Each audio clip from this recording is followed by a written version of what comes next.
Morning వార్తలు వెళ్లే ముందు ఇక్కడ ఉన్నటువంటి ప్రధాన వార్త కూడా చూస్తున్నాం.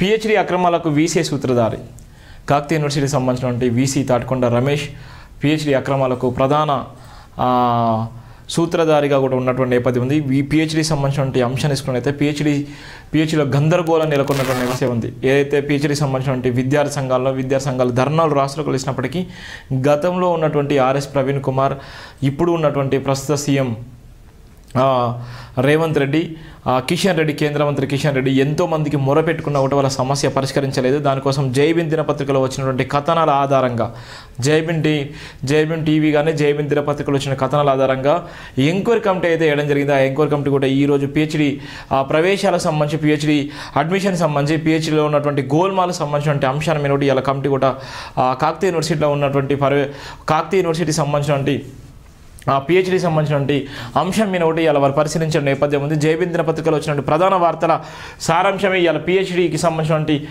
అంశాన్ని కూడా దృష్టిలో పెట్టుకుని చేయడం జరిగింది. పిహెచ్డీకి సంబంధించినటువంటి ఏదైతే ఉన్నాడో దాని సూత్రధారిగా ఉన్నటువంటి ఈయన వీసీ తాటికొండ రమేష్ ఇలా పిహెచ్డీ ప్రవేశాలు ఇష్టానుసారంగా ఈయన ఉన్ను పల్లె రాజేశ్వరరెడ్డి ఇద్దరు మంచి దోస్తులు, వీళ్ళిద్దరు క్లాస్మేట్స్. ఆ నేపథ్యంలోనే పల్లె రాజేశ్వరరెడ్డి అనురాగ యూనివర్సిటీకి చైర్మన్, గ్రూప్ ఆఫ్ కంపెనీ చైర్మన్గా ఉన్నటువంటి నేపథ్యం ఉంది. ఈయన కాకతీయ యూనివర్సిటీకి వైస్ ఛాన్సలర్గా ఉన్నటువంటి నేపథ్యంలో, వైస్ ఛాన్సలర్గా ఉన్నటువంటి పరిస్థితిలో అడ్డమైన జీవోలు తీసుకొచ్చి ఇష్టానుసారంగా ఇవాళ బీఆర్ఎస్కు తొత్తుగా మారినటువంటి ఈయన వీసీ తాటికొండ రమేష్. ఈయన వెనక ఉన్నతి గతంలో బీఆర్ఎస్ ప్రభుత్వం ఉండడంతో ఇష్టానుసారంగా చేసుకొని ఇలా ఎవరైతే విద్యార్థి జీవితాలతో చెలగాటమాడుతూ ఇలా ఈయన చేసినటువంటి అనేకమైన అవినీతికి జైబిన్ దినపత్రికలు వచ్చిన కథనాలే ఈయనకు నిదర్శనం చెప్పొచ్చు. పిహెచ్డి అక్రమాలకు వీసీ సూత్రధారి డీన్సీ కమిటీలో తిరస్కరించిన నివేదిక 3A ను 3/6గా సవరించడం ఏంది. ఇక్కడ ఉన్నటువంటి ఏదైతే సవరించాలో 3/A ను ఇక్కడ 3/6గా కూడా సవరించడం అయింది. అక్రమ ప్రవేశాల కోసమే Acharya Mahender Reddy deans committee deans committee కూడా నివేదికను తిరస్కరించారు. WP నెంబరు 1291/2024 కేసులో 6వ పేర ఎంత మోసం, అంత పారదర్శకమైతే వీసీ ఆధారాలు ఎందుకు దాస్తున్నాడు? ప్రభుత్వ కమిటీ పారదర్శకంగా ఉందా, పైరోలకు లొంగుతుందా? పిహెచ్డి ప్రవేశాల గోల్మాల్పై బరిగల శివ ప్రత్యేక కథనం. ఈయన రాసినటువంటి ప్రత్యేక కథనం. ఈయన ఉన్నటువంటి పిహెచ్డి సంబంధించిన అంశాలను ఇప్పటికే ఓ కమిటీ అయితే వేయడం జరిగింది. మహేందర్ రెడ్డి డీన్స్ కమిటీ కూడా వేయడం జరిగింది. ఆ కమిటీ నిజంగా ప్రభుత్వానికి లొంగుతుందా, లేకపోతే అన్న డబ్బులకు అమ్ముడు పోయేటువంటి నేపథ్యం ఉంటుందా, లేకపోతే అక్కడ ఉన్నటువంటి విద్యార్థులకు న్యాయం జరుగుతుందా, లేకపోతే యూనివర్సిటీ పరువును ఇప్పటికే గంగల కలిపినటువంటి వీసీ తాటికొండ రమేష్ మీద ఎంక్వైరీ చేస్తారా అనేటువంటి ప్రధాన వార్త కూడా ఇక్కడ రాయడం జరిగింది. కాకతీయ విశ్వవిద్యాలయంలో పిహెచ్డీ ప్రవేశాల కోసం కేటగిరీ 1, కేటగిరీ 2 నియామకం చేపట్టిన విధానం ముమ్మాటికి అక్రమాన్ని జైబిన్ సంస్థల చైర్మన్ బరిగల శివ తీవ్రంగా ఖండిస్తున్నారు. పిహెచ్డీ ప్రవేశాల్లో అక్రమాలకు పూర్తి నైతిక బాధ్యత వీసీ రమేష్ వహించాల్సి ఉంటుందని పేర్కొన్నారు. విశ్వవిద్యాలయం అధికారులు బాహ్య ప్రపంచ సమాజం కండుగప్పి దొడ్డిదారిన ప్రవేశాలు కొనసాగించిన తీరును పారదర్శకంటూ ప్రచారం చేసుకుంటున్న వీసీ రమేష్ కాకతీయ విశ్వవిద్యాలయం విభాగాల డీన్స్ అంతా ఏకమై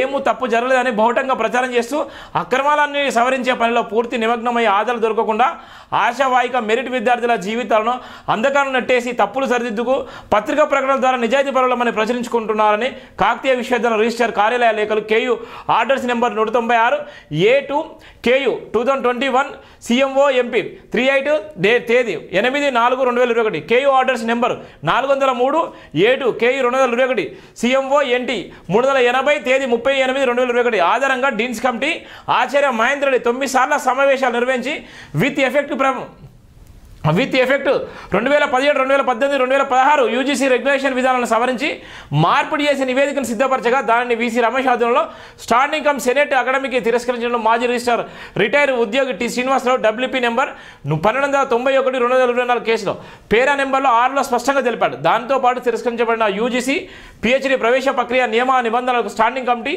సెనేట్ అకాడమిక్ ద్వారా నూతన నియమాలను పొందుపరిచి డీన్స్ కమిటీ డిపార్ట్మెంట్ కమిటీలు నిర్ణయించిన అంశాలను వీసీ రమేష్ ఆధ్వర్యంలో నూతన స్టాండింగ్ కమిటీ ఏర్పాటు చేసి సెనేట్ అకాడమిక్ ద్వారా కొత్త నియమ నిబంధనలను అనుమతింపజేసి తదుపరి పిహెచ్డి ప్రవేశాల ప్రక్రియను చేపట్టాల్సి ఉండగా అలాంటిది ఏమీ లేకుండా వీసీ రమేష్ ఒంటెద్దు పోగలతో తనెవరు ప్రశ్నించలేరని అహంకారంతో కేటగిరీ 1 ప్రదేశాలతో పార్ట్ టైం పరిశీలనకు అవకాశం లేని డీన్స్ కమిటీ నిర్ణయానికి విరుద్ధంగా ఒకరోజు ముందే రిజిస్టర్ కార్యాలయం నెంబర్ 669 B3KU 2022 తేదీ 28/5/2022 యూజీసీ నియమాలకు అనుగుణంగా రూపొందించబడిన 3A క్లాస్ పార్ట్ టైం పరిశోధనకు ఏమాత్రం అవకాశం లేని పద్ధతిని రాత్రికి రాత్రి తన అక్రమాల కోసం అదే రోజు డీన్స్ కమిటీ ఆమోదం తెలిపి నిర్ణయించినట్లు 3.6 క్లాస్గా సవరిస్తూ కేటగిరీ 1 ప్రవేశాలు 20% ప్రభుత్వ డిగ్రీ ప్రిన్సిపల్ అధ్యాపకులకు అవకాశం కల్పించినటువంటి చరిత్ర కూడా ఉన్నది దీనికి సంబంధించిన అంశం. ఎప్పుడైతే తీసుకున్నారో ఏ ప్రకారం తీసుకున్నారు ఆ డేట్కి సంబంధించిన అంశము ఆ పిహెచ్డికి సంబంధించిన ఆ గోల్మాల్ ఏ విధంగా జరిగింది ఆ డేట్తో సహా స్పష్టంగా రాసినటువంటి నేపథ్యం కూడా ఉంది. ఏ విధంగా రాసింది ఏ విధంగా తీసుకున్నారు ఎంత దారుణం అంటే ఈయన చేసినటువంటి పిహెచ్డి ప్రవేశాలకు అడ్డగోలుగా ఇష్టానుసారంగా ఇవాళ పల్లా రాజశేఖరరెడ్డిని దగ్గరే పెట్టుకొని ఇవాళ ఉన్నటువంటి ఈ కాకతీయ యూనివర్సిటీ ఒకప్పుడు ఉద్యమాలకు పురుటిగడ్డ ఉన్నటువంటి కాకతీయ యూనివర్సిటీ ఇవాళ పరువును గంగలు కలిపేటువంటి నేపథ్యం కూడా ఉంది ఈ వీసీ తాటికొండ రమేష్. ఈయన చేసినటువంటి అక్రమాలు అంతంత మాత్రమే కాదు, ఇవాళ కోట్ల రూపాయల అక్రమాలు, కోట్ల రూపాయల భూములకు సంబంధించిన విలువైన భూములు కూడా ఈయన ఇష్టానుసారంగా అమ్ముకొని ఎవరైతే కబ్జాలు చేస్తున్నారో రియల్ ఎస్టేట్లకు కూడా ఆ భూములను వాళ్ళకు అమ్ముకున్నటువంటి నేపథ్యం కూడా ఈయన మీద ఉన్నది. ఇక లైంగిక వేధింపుల కూడా తీసుకున్నట్లయితే ఈయన దగ్గర పనిచేసినటువంటి ఎవరైతే ఎంప్లాయీస్ ఉన్నారో మహిళా ఎంప్లాయీస్ల మీద కూడా లైంగికంగా కూడా వేధింపులకు గురి చేసినటువంటి పేరు కూడా ఈయనకే ఉన్నది. ఇక చూడు పూర్తిగా ఫుల్ టైం పరిశోధనకు అవకాశం ఉన్న కేటగిరీ 1 పరిశోధనకు తిరస్కరించడం డీన్స్ నివేదికల అంశాన్ని మార్పిడి చేసే హక్కు వీసీకి ఎవరిచ్చారన్నది బరిగల శివ సూటిగా ప్రశ్నిస్తున్నారు. వాటన్నిటికి తోడు పార్ట్ టైం పరిశోధన కొరకు సవరణ చేయబడ్డ రిజిస్టర్ కార్యాలయపు లేఖలో సీట్ మ్యాట్రిక్స్ ఆమోదం పొందినప్పుడు దాని ఆధారంగా ఇంటర్వ్యూలు ఎలా నిర్వహించాలని ప్రశ్నించారు.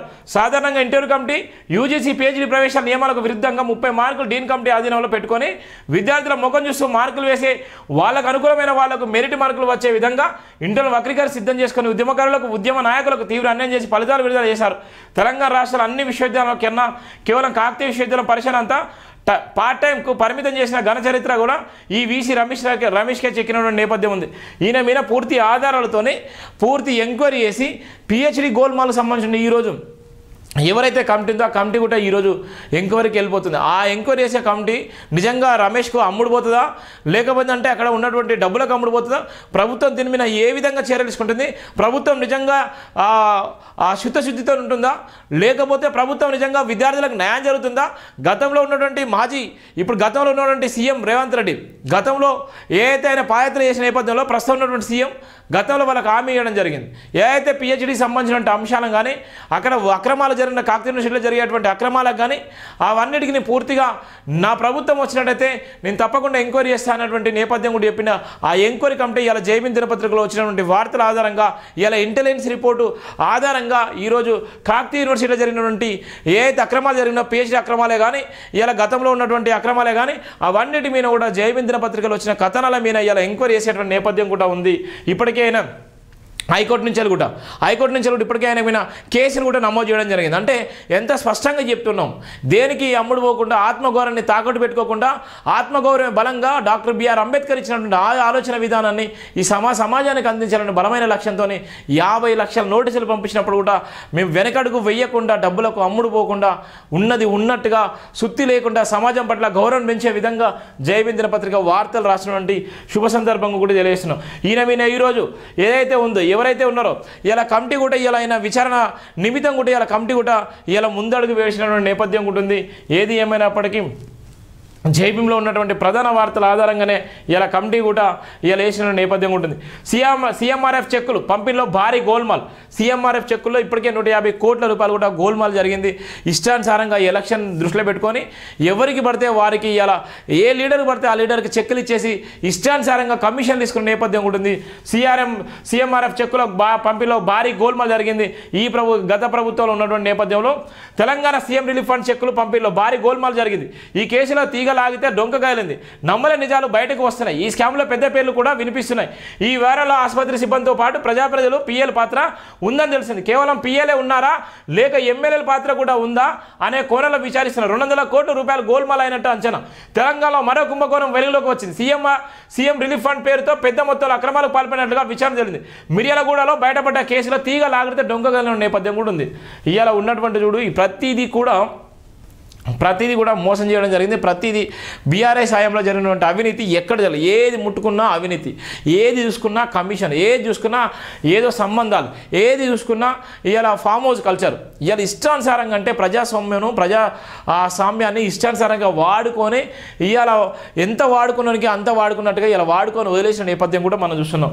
ఇలా సీఎంఆర్ఎఫ్ చెక్కులు చూడు 150 నుంచి 200 కోట్ల రూపాయలు కూడా ఇష్టానుసారంగా తీసుకున్న నేపథ్యం కూడా ఉంది. అది ఎంత లాగితే అంత బయటపడే నేపథ్యం ఉంది. అధికారులు నమ్మలే నిజాలు తెలిసాయి. సీఎం రిలీఫ్ ఫండ్ నగదు కోసం నకిలీ పేషెంట్లను రూపొందించడమే కాకుండా తప్పుడు బిల్లులు పెట్టుకొని పెద్ద మొత్తంలో నగదు సహా చేసినట్లుగా తెలిసింది. నకిలీ బిల్లు సృష్టించి లక్షల కొద్ది డబ్బులు సహా చేసినట్టు తెలుస్తుంది. రాష్ట్రం 2 ఆసుపత్రుల్లో బాధితులకు వైద్య చికిత్స అందించకుండానే చేయించినట్టు నకిలీ బిల్లులు సృష్టించారు. వైద్యం చేయకపోయినా చేయించినట్టు నకిలీ బిల్లు సృష్టించిన ఖమ్మంలోని వినాయక మల్టీ స్పెషాలిటీ ఆసుపత్రిలో పాటు మిర్యాలగూడలో మల్టీ స్పెషాలిటీ హాస్పిటల్పై కేసు నమోదు చేశారు. నల్గొండ చెందిన జ్యోతి లక్ష్మి, ధీరావతి శివపై కేసు నమోదు చేశారు. పోలీసులు నిరుపేదలకు ఉచితంగా వైద్య చికిత్సను అందించడం కోసం ఆరోగ్య పథకాలతో పాటు ఇతర సదుపాయాలను కూడా కల్పిస్తున్నాయి.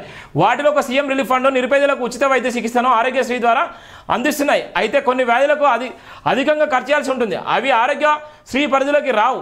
అప్పుడు అటువంటి వారికి ఉపయోగపడే మరొక పథకం సీఎం రిలీఫ్ ఫండ్. 2018లో రాష్ట్ర అసెంబ్లీ ముందస్తు ఎన్నికల ముందు అప్పటి ఎమ్మెల్యే సనీత అనుచరులకు నియోజకవర్గానికి 20 మంది చొప్పున ఎలాంటి మెడికల్ బిల్లు లేకుండా 10 లక్షల నుంచి 15 లక్షల వరకు చెక్కులు అందించారు. దీంతో ఈ వ్యవహారంలో 200 కోట్లు దుర్వినియోగం అయినట్టు అంచనా వేస్తున్నారు. అసలు దీని వెనక ఎవరున్నారు? ఏ విధంగా ముఖ్యమంత్రి సహాయనిధిని దుర్వినియోగం చేశారు? ఎవరి ఆదేశాలతో తతంగా నడిపించాలనే దానిపై ప్రస్తుత రాష్ట్ర ప్రభుత్వం అంతర్గత విచారిస్తుంది. గత ప్రభుత్వంలో సీఎంఆర్ఎఫ్ చెక్కులు పంపిణీ పెద్ద సంఖ్యలో జరిగింది. అయితే అర్హులైన పేదలు లక్షలు పెట్టుకున్న బిల్లులకు 50,000 లోపే చెక్కుల రూపంలో అందగా ఎలాంటి బిల్లులు లేకుండా లక్షల్లో ఎమ్మెల్యేలకు దగ్గర ఉన్నలకు అందజేశాయి.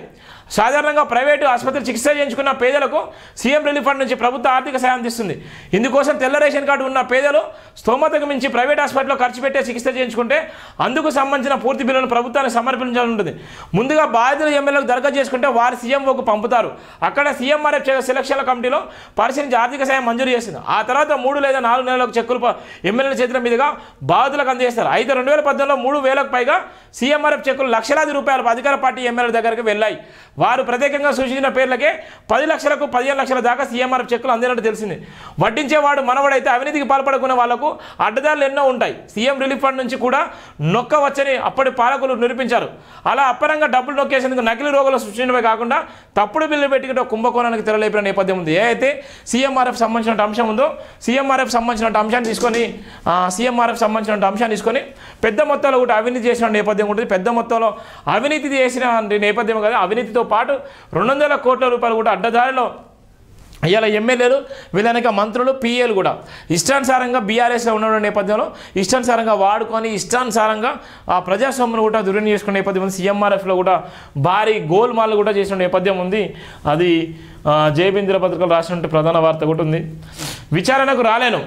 గతంలో ఢిల్లీ లిక్కర్ స్కామ్లో కవితను సాక్షిగా పేర్కొన్న సిబిఐ అప్పట్లో సెక్షన్ 160 కింద నోటీసులు, తాజాగా కవితను నిందితురాలుగా మార్చిన సిబిఐ ఇటీవల సెక్షన్ 41A కింద నోటీసులు. ఈ నెల 26న తాను విచారణకు రాలేనని తేల్చి చెప్పిన కవిత ఇప్పటికే లిక్కర్ మాఫియా కేసులో కవిత ఇప్పటికే విచారణ నిమిత్తం జరుగుతూనే ఉన్నది. ఆ నిమిత్తానికి సంబంధించిన అంశాన్ని తీసుకున్నట్లయితే సిబిఐ ఈమెకు నోటీసులు కూడా ఇచ్చింది. 26వ తారీఖు మీరు రావాలని కూడా ఆదేశాలు జారీ చేసిన నేపథ్యంలో నేను రాను అనేటువంటి నేపథ్యం కూడా ఆమె చెప్పిన నేపథ్యం కూడా ఉంది.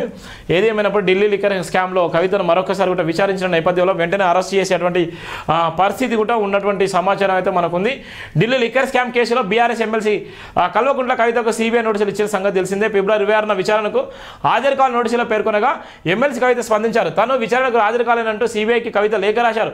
ఒకవేళ తన నుంచి సిబిఐకి ఏవైనా ప్రశ్నలకు సమాచారం కావాలనుకుంటే వర్చువల్గా పద్ధతిలో హాజరవ్వడానికి అందుబాటులో ఉంటానని తెలిపారు. ముందే నిర్ణయించిన కార్యక్రమాలు ఉన్న రీత్యా ఈ నెల 26న విచారణకు హాజరు కావడం సాధ్యం కాదని వివరించిన నేపథ్యం కూడా ఉంది. ఏదైతే ముందస్తు సమాచారం నాకు ఇవ్వలేదు, వెంటనే నాకు ఉన్నటువంటి షెడ్యూల్ ప్రకారం నేను రాలేకపోతున్నాను, ఒకవేళ నేను హాజరు కావాలనుకుంటే తప్పకుండా హాజరవుతానని కూడా ఆమె ఇచ్చే నేపథ్యం. నేను హాజరైతే వెంటనే కవితను అరెస్ట్ చేసే నేపథ్యం ఉంది. ఎప్పుడైతే సిబిఐ వాళ్ళు ఈమెను ఆ విచారణ చేస్తారో ఆ విచారణ నిమిత్తమే వెంటనే అరెస్ట్ చేసేటువంటి పరిస్థితి కూడా ఉన్నటువంటి సమాచారం చూస్తున్నాం.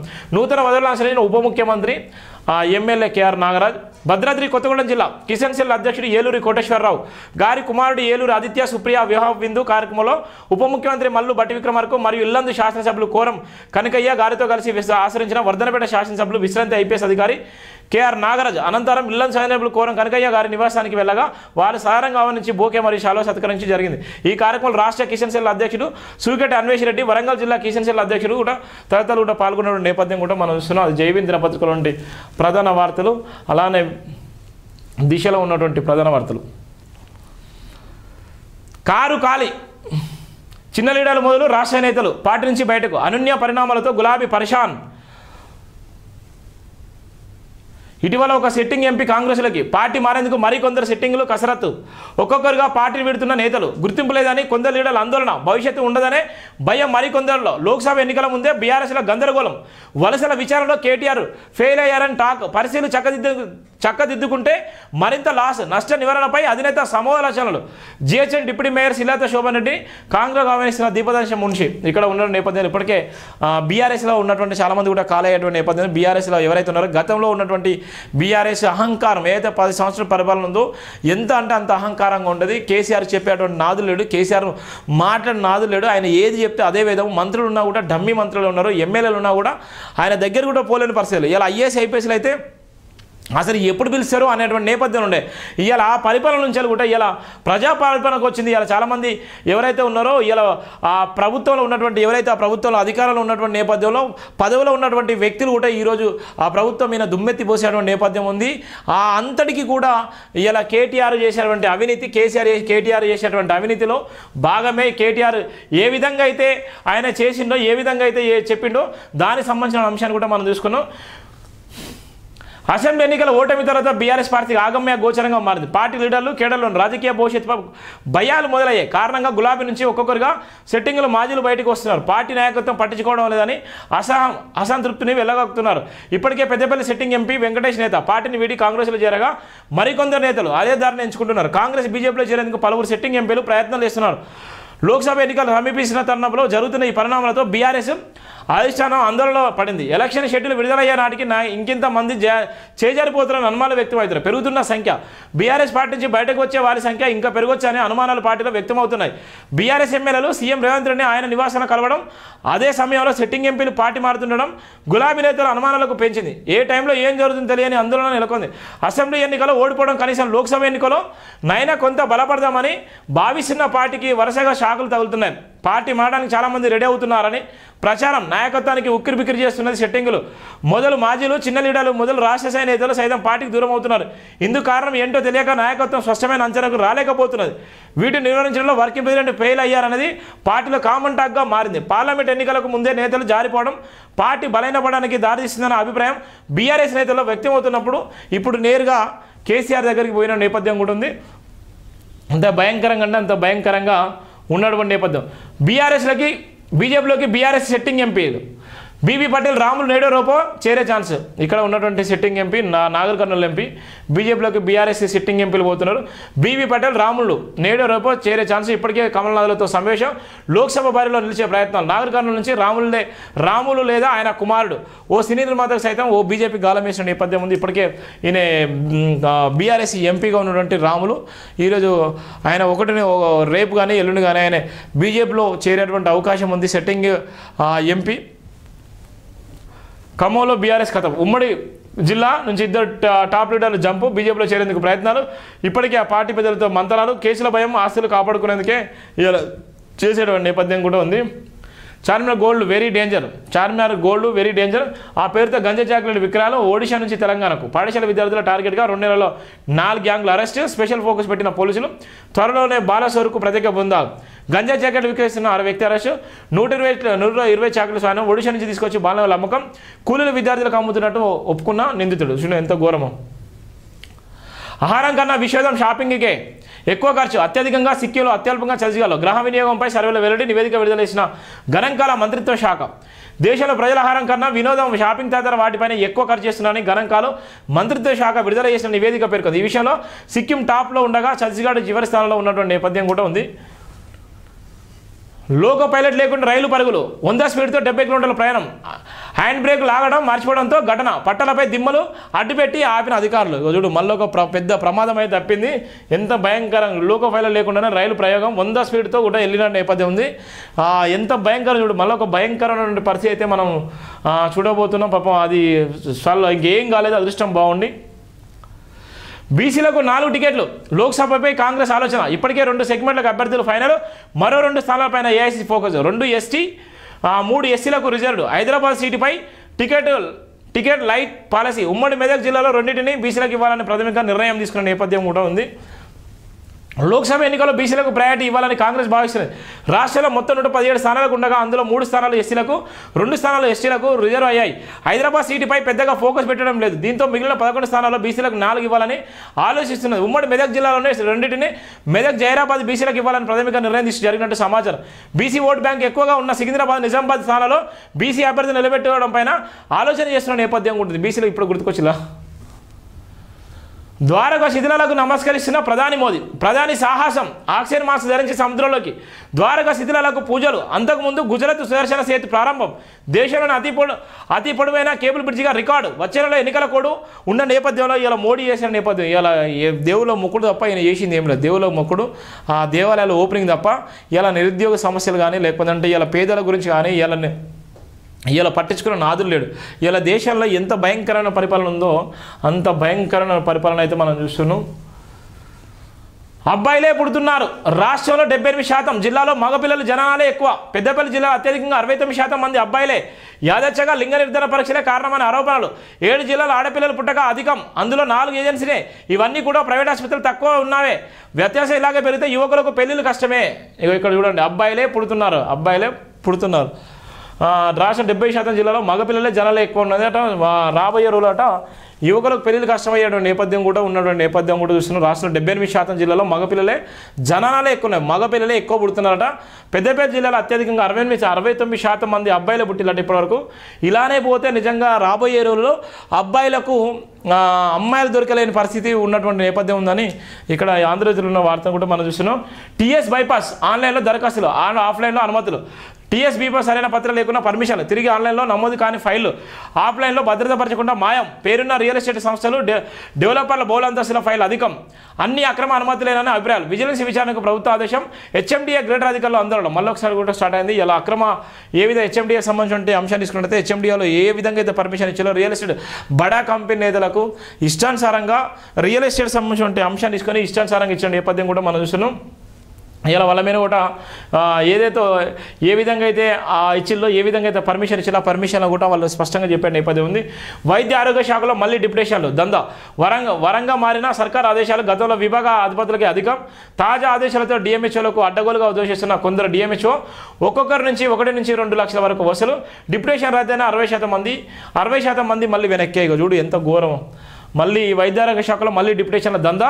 వరంగా మారిన సర్కార్ ఆదేశాలు. గతంలో విభాగ అధిపతులకే అధికారం. తాజా డిఎంహెచ్ఓలకు అడ్డగోలుగా దోషిస్తున్న కొందరు డిఎంహెచ్ఓలు ఒక్కొక్కరి నుంచి 1 నుంచి 2 లక్షల రూపాయలు కూడా వసూలు చేసేటువంటి పరిస్థితి కూడా మనం చూస్తున్నాం. రేవంత్ సీఎం అని ముందే ప్రకటిస్తే కాంగ్రెస్కు 30 కూడా వచ్చేవి కావు. రేవంత్ సీఎం అని ముందే ప్రకటిస్తే 30 సీట్లు కూడా వచ్చేవి కాదని కూడా నేను ఇప్పుడు చెప్తున్నాడు. నార్కర్నూలు పార్టీ సమావేశంలో మాట్లాడుతున్న కేటీఆర్ 100 రోజులు కాకముందే ప్రజల వ్యతిరేకత. పార్లమెంట్ ఎన్నికల్లో గుణపడని చెప్తారు. 4 రోజులు అమెరికా వెళ్తే కేటీఆర్ ఇక రాడంటూ ప్రచారం చేశారు. అంతరిక్షానికి వెళ్ళిన ప్రజలు పిలువగానే వస్తా. 24 ఏళ్ల తర్వాత కారు సర్వీసింగ్ వచ్చింది. బీఆర్ఎస్ వర్కింగ్ ప్రెసిడెంట్ కేటీఆర్ వ్యాఖ్యలు. 24 సంవత్సరాల సర్వీసింగ్ వచ్చింది. ఎప్పుడు కూడా సర్వీసింగ్ అది చేయాల్సిన అవసరం ఉంది కాక. ముఖ్యమంత్రి రేవంత్ రెడ్డిపై బీఆర్ఎస్ వర్కింగ్ ప్రెసిడెంట్ కేటీఆర్ సంచలన వ్యాఖ్యలు చేశారు. ఎన్నికల ముందు కాంగ్రెస్ పార్టీ సీఎం అభ్యర్థిగా రేవంత్ రెడ్డి పేరు ప్రకటించి ఉంటే ఆ పార్టీకి 30 సీట్లు కూడా వచ్చేవి కావన్నారు. ముఖ్యమంత్రి అయి ఉండి లంకె బిందెలు ఉన్నాయని, వస్తే కాలుకుండలే ఉన్నాయని అనడం సీఎం హోదాకు తగదన్నారు. కాంగ్రెస్ పార్టీని నమ్మి తెలంగాణ ప్రజలు దారుణంగా మోసపోయారని, 100 రోజుల పాలన పూర్తి కాకముందే ప్రభుత్వం ప్రజల్లో వ్యతిరేకతను మూటగట్టుకుందని ఆరోపించారు. అసెంబ్లీ ఎన్నికలు 420 హామీలతో వచ్చిన కాంగ్రెస్కు పార్లమెంట్ ఎన్నికల్లో జనం గుణపడని చెప్తారని అన్నారు. పార్లమెంట్ ఎన్నికలకు బీఆర్ఎస్ క్యాడర్ను సమాయత్తం చేసే దిశగా నాగర్ జిల్లా అచ్చంపేట నాగర్కర్నూలులో ఏర్పాటు చేసిన సమావేశాల కేటీఆర్ ముఖ్య అతిథిగా హాజరై మాట్లాడు. తెలంగాణ రాష్ట్ర సాధన ఉద్యమం తర్వాత 10 ఏళ్ల అధికారంలో బీఆర్ఎస్ తెలంగాణ సమాజం కోసం ఇక్కడి ప్రజల ఆర్థిక స్థితిగతులను మెరుగుపరిచేందుకు విశేషమైన కృషి చేసిందని చెప్పిన నేపథ్యం కూడా ఏదేమైనప్పటికీ కర్రగాల్చి వాత పెట్టిన నేపథ్యం కూడా మనం చూస్తున్నాం. పొత్తు పొడిచింది. ఎన్నికల దిశగా ఇండియా కూటమి అడుగులు. ఎస్పీ ఆప్లతో ఇప్పటికే కాంగ్రెస్ పొత్తు ఖరారు. ఇతర పార్టీలతో చర్చలు, త్వరలో ప్రకటన. బెంగాల్లో 5 సీట్లు ఇవ్వడానికి దీదీ సుముఖం. బీహార్లో 28.6 ఫార్ములా. మహారాష్ట్రలో మెజార్టీ సీట్లపై 3 పార్టీల మధ్య అంగీకారం. దేశమంతా 300 పైగా సీట్లపై అవగాహనకు ఛాన్స్ వచ్చే నేపథ్యం కూడా ఉంది.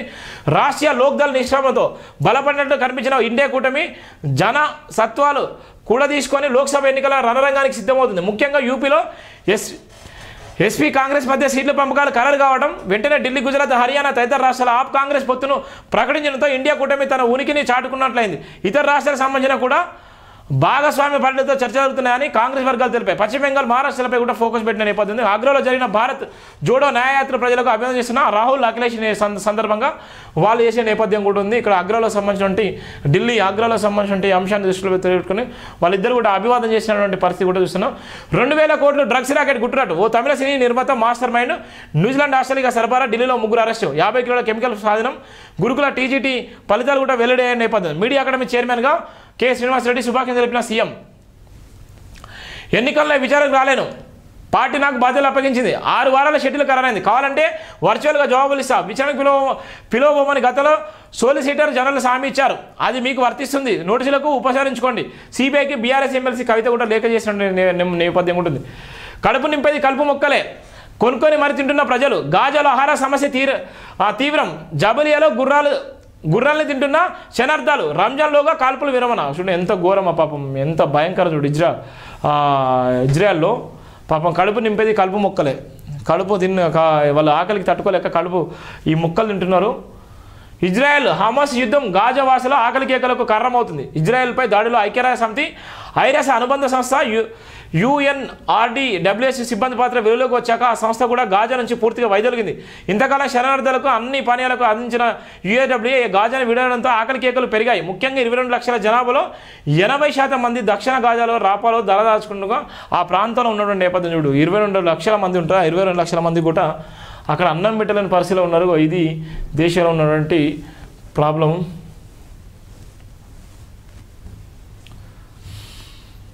జనం ఖర్చులు, డబ్బులు. 100 నెలల్లో భారీగా పెరిగిన నెలవారీ వ్యయం. రాష్ట్రాలు ఒక్కొక్కరికి ఖర్చు. పల్లెలో 4,802, పట్టణాల్లో 8,158. ఇది దేశగత కన్నా ఎక్కువ. రాష్ట్రాల జాబితాలో తెలంగాణ టాప్ 5. దేశంలో ఖర్చులు సిక్కింలో అత్యధికం, ఛత్తీస్గఢ్లో అత్యల్పం. నేషనల్ శాంపిల్ సర్వేలో వెల్లడి చేసిన నేపథ్యం కూడా మనం చూస్తున్నాం. ప్రజావాణి దరఖాస్తులు పెండింగ్ పెట్టొద్దు, ఎప్పటికప్పుడు పరిష్కరించాలి. అధికారులకు సీఎం రేవంత్ ఆదేశం. నిర్లక్ష్యంగా వైరస్ చర్యలు తప్పని హెచ్చరిక. అప్లికేషన్లపై ప్రతి వారం రివ్యూ చేయాలని సూచన. ప్లానింగ్ కమిషన్ వైస్ చైర్మన్ చెన్నారెడ్డికి ప్రజావాణి బాధ్యతలు. జిల్లాల నియోజకవర్గాల్లో మరింత విస్తృతంగా కార్యక్రమం నిర్వహించాలని నిర్ణయం. రాష్ట్రవ్యాప్తంగా ప్రజావానికి వచ్చిన దరఖాస్తులు 4,90,825. పరిష్కారమైనవి 3,96,226. ప్రాసెస్లో ఉన్నాయి 94,601. ప్రజావాణిలో వచ్చిన దరఖాస్తులు ఎప్పటికప్పుడు కూడా చేయాలనే నేపథ్యం కూడా ఉంది. ప్రజావాణి కార్యక్రమం ప్రభుత్వం మరింత ఫోకస్ పెట్టింది. ఇందులో వచ్చే అప్లికేషన్ వెంటనే పరిష్కరించాలని అధికారులు ఆదేశించింది. ప్రజల సమస్యలు పరిష్కరించేందుకు అధికారులకు వచ్చిన వెంటనే కాంగ్రెస్ ప్రభుత్వం ప్రజావాణిని ప్రారంభించింది. హైదరాబాద్లోని ప్రజాభవన్లో ప్రతిష్టాత్మకంగా ప్రారంభించిన ఈ కార్యక్రమాన్ని ఆ తర్వాత జిల్లాల నియోజకవర్గాలుగా విస్తరించింది. అయితే రోజులు గడిచే కొద్దీ ప్రజావాణిపై కొందరు అధికారులు నిర్లక్ష్యం వహిస్తున్నట్టు ప్రభుత్వం దృష్టికి వచ్చింది. దీనిపై సీఎం రేవంత్ రెడ్డి సీరియస్ అయినట్టు తెలిసింది. ప్రజా సమస్యలు వినడం ప్రభుత్వం బాధ్యత. ప్రజల సమస్యలను పరిష్కరించేందుకు ప్రజావాణి ప్రారంభించాం. అలాంటి ప్రతిష్టాత్మక కార్యక్రమం విషయంలో నిర్లక్ష్యం వహిస్తే ఊరుకునేది లేదు. ప్రజావాణిలో వచ్చే దరఖాస్తులు వెంటనే పరిష్కరించకపోతే సంబంధిత అధికారులపై చర్యలు తీసుకుంటామని కూడా ఆయన హెచ్చరించిన నేపథ్యం కూడా ఉంది. ఇలా ఉన్నటువంటి జైబీన్ దినపత్రికలోని వివిధ దినపత్రికలోని వార్తల సారాంశం, మార్నింగ్ వార్తలు. దయచేసి ప్రతి ఒక్కరు కూడా జైబీన్ టీవీ ఛానల్ సబ్స్క్రైబ్ చేసుకోండి. విలువైన కామెంట్ చేయండి. ఆరోగ్యం సహకరించకపోయినా జ్వరంతో బాధపడుతున్నప్పుడు కూడా వార్తలు చదివేటువంటి ప్రయత్నం అయితే చేస్తున్నాను. ఎంతో ఇబ్బందిలో ఉన్నప్పటికీ కూడా మీకు మార్నింగ్ వార్తలు కానీ లేకపోతే పేపర్ వార్తలు కానీ చదివేటువంటి ప్రయత్నం చేసిన ప్రతి ఒక్కరు, ఇది మన ఆత్మగౌరవ నినాదం. ఇది మన అందరి గుండె చప్పుడు. ప్రతి ఒక్కరు కూడా జేబీఎం టీవీ ఛానల్ సబ్స్క్రైబ్ చేసుకోండి, షేర్ చేయండి, విలువైన కామెంట్ చేయండి. Pay back session. Thank you so much. JBM వాళ్ళు.